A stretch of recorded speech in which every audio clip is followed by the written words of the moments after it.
Hey friends, it's Rose from rosesimonelli.com and Purple Lotus Health and Wellness. Do you have any friends, family members you see doing this? And you just want to do anything to help them other than giving them an aspirin? Well, I am here today because I want to give you a free tutorial on how to help someone with a common headache. I can't say migraine because that's a lot going on inside. But I even have one technique that feels fabulous, and it helps with sinus headaches. So stay tuned and let me show you. So you want to make sure, even in a makeshift chair, your person is comfortable. I have her neck off the back of a high back counter chair. It's a little higher than a regular chair, but not quite a bar stool. I'm going to pull someone with long hair. I want to pull their hair off to their side. I don't want to clip it up because I'm going to work on the head, but I want you to see how on a high back chair you can get to the whole body. So as we go through, we're going to be using a chair and we might get to a table. But into the cranium, you see those squiggly lines, those sutures. They're all movable, slightly movable joints. The arrows are on the occipital ridge. The larger arrow is the external occipital protuberance, but all kinds of tendons and muscles attached there. Here's a side view, and you can see the depth right there of the cranium. All that is where tendons, ligaments are all attached, and they go all the way down your back into your pelvis at times. Here we are going to start out with a woman, and I am pulling her hair off to the side but not pinning it up because I want to get into her hair. But first I want to show you how you will walk along that occipital ridge. You are all over the cranium and you're feeling for all kinds of things. But because so much attaches here, stay there, pay attention. Here, her hair is down. You'd rake through all of those gorgeous locks. But to be safe, I'm going to use my marine here. With the shorter hair, it's much easier for you to see. But feel around for that ridge and walk it with little soldiers marching. In the center, there is where you feel that external occipital protuberance. It's also known as the bump of wisdom. I don't mean that though. Okay, so here I am rolling my fingers back and forth on that line. And if you feel something that feels congested or denser, firmer than the other side, or maybe both sides feel equal, you want to really pay attention and work it. There's shifting and walking, and then you can do circles. We'll do in and out circles, paying attention again to that notch that's there. And I'm supporting the upper part of the head just so he doesn't feel like I'm pulling him off. You use your body weight too and lean back and rake. We have the epicranius muscle back there and the occipitalis is on the back. Not that you need to know that name, but it is a thin muscle. And it feels so good to have it worked on because it's attached to a piece of connective tissue that goes all the way around to the front. So when you have an extreme headache, one side or the other, the frontalis is the other attachment to that. And then you have the temporalis, which is on the side that attaches up to that area. And I want you to have free rein here. Rake up that whole entire scalp. It just feels so yummy.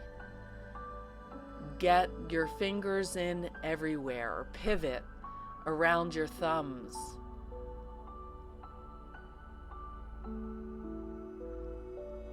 Pay attention to behind the ears. This is all your temporal bone here. and you have little muscles that move your ears. Some people, believe it or not, have the ability to move their ears around.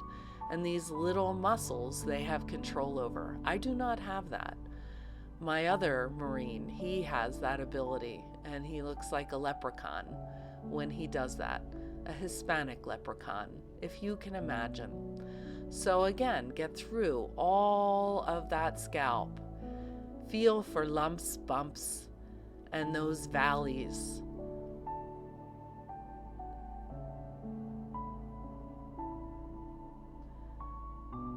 Here, I want to come into those sutures, those squiggly lines. The one down the middle is on the sagittal, mid-sagittal plane. I'm just thumb walking along that. And again, you feel for, you might be sensitive enough to feel that suture.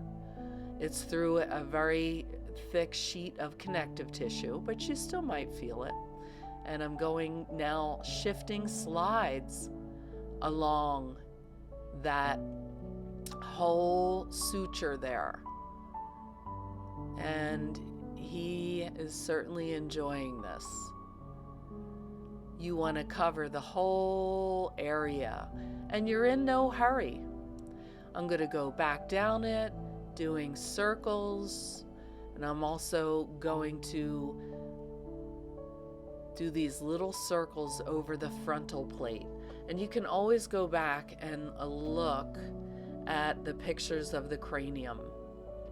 I happen to like those. I like my scullies. So I like to walk, rake. Now I'm pivoting over my thumbs and getting that whole suture area. Get in front of the ear and behind and rake up. The ear is super important. A lot of people like finger rolling in toward the crease. You want to get right into the crease where that ear connects to the head. And I prefer it rolling out and away, but trace that whole area.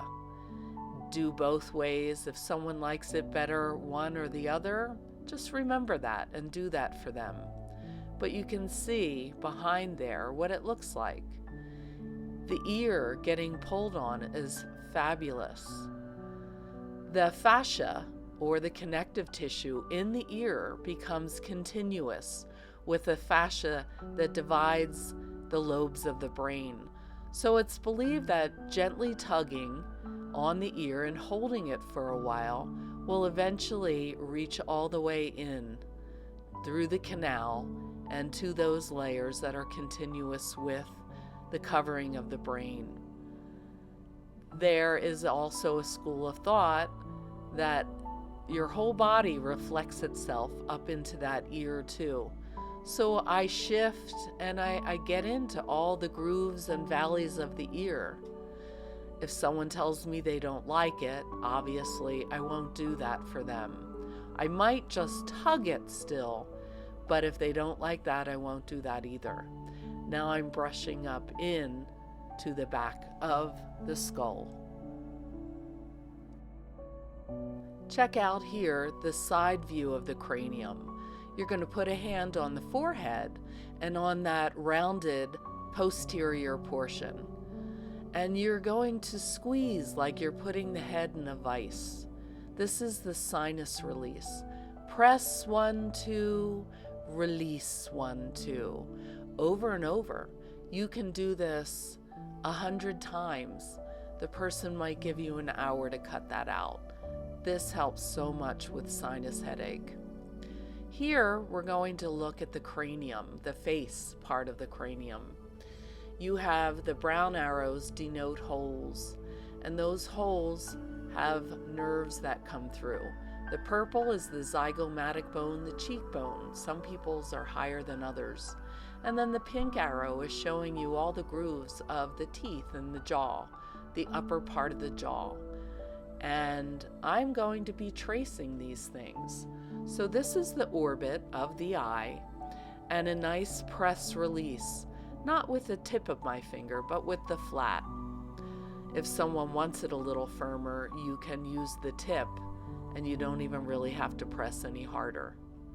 I am tracing his whole brow, and now I'm going to lift it up.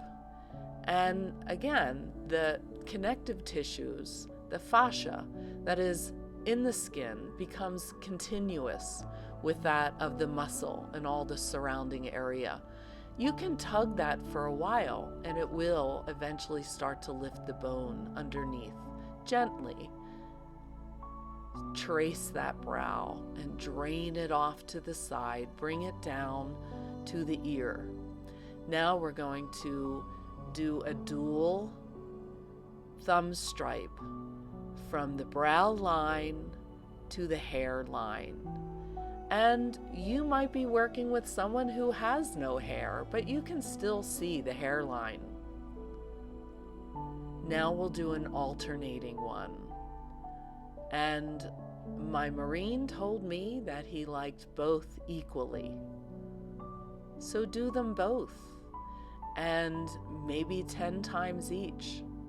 I love grabbing on to the handle that little temporal dip provides before the frontal bone. And I also like to walk across the zygomatic bone. There is a bit of a sinus behind there, so I'll go all the way in, up to, and right at the base of the nose, really. When you look at the cranium, you can see that's all tissue in there. You have felt a lot of thick, dense areas. What you want to do is take your fingers and roll on those dense areas. He is telling me that they're sore, and the side that I'm working now was so much denser. This is a cheekbone lift, if you will. You want to take those tissues and hold them for a while. I'm going pretty quickly, really, for the sake of time on this, but you can give this any amount of time and work with the person, get feedback, see what they want. He's just telling me how things feel.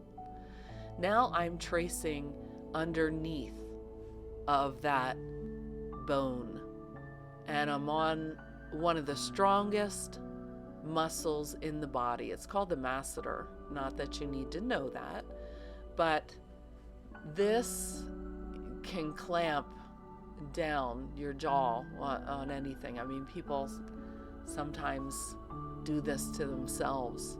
They grind their teeth at night. I like to bring almost everything back to the temporal and circle it out. This is a sinus traction.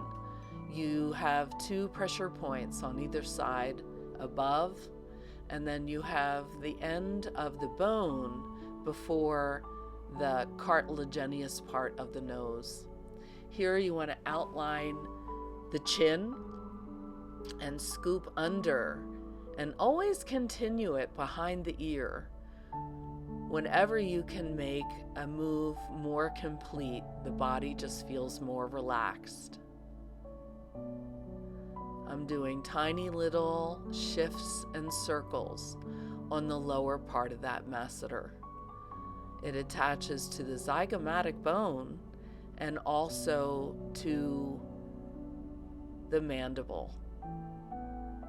Now I'm doing a stretch on this side so you can see what it looks like.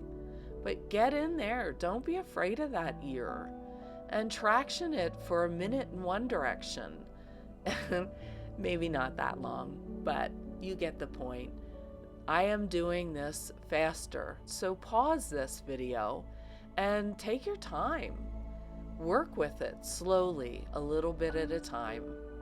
Right now, I'm going underneath of the mandible, as far as the skin will let me, and I'm trying to show you there with my fingertips. For some people, it can feel super uncomfortable. Other people are open, and you'd be surprised at how deep you can get in there. There are some deep muscles for chewing that go along with jaw tension. This is next. We're going to work with the neck. We have that SCM, sternocleidomastoid, and then we have the bundle in the back. We're going to gather those and just really, really work deeply on those. Okay, friends, there's a few things before we get started. Wash your hands really good and make sure your body is in a really comfortable position, whether you're in a makeshift chair, a table, or on the floor. They have to be comfortable. That's number one. You want to approach them with a firm yet gentle hand. You can slowly work into a depth if that's what they want from you. That one move that I gave you from front to back, I know I can't give someone enough pressure. There you can use a lot. The cranium takes a lot of pressure. And you want to give it if they can take it, because that creates a siphon in the sinus and really will help congestion and air pockets go away, and that helps a lot with sinus headaches. There are lumps and bumps and valleys all over the cranium. I want you to find them, trace them, rake them, circle them. You will have the person purring in no time. If you're looking to maybe go through this whole series with me, just subscribe to the station down below, hit the bell, and every time I post, you'll be alerted, and it may be another massage music, a piece of massage music, or it might be another massage video. You don't want to miss out, but you can always come back and check out my playlist. Rose is going to teach you head to toe how to work with anyone. I want to say, if you're looking for a table, inexpensive to have at home, I'm going to leave a link down below. And I am an affiliate marketer. It doesn't make the price any higher, but I do get a little, very little commission. But anything helps, right? So thanks again for watching. Make it a great day, because you have the choice. Ciao.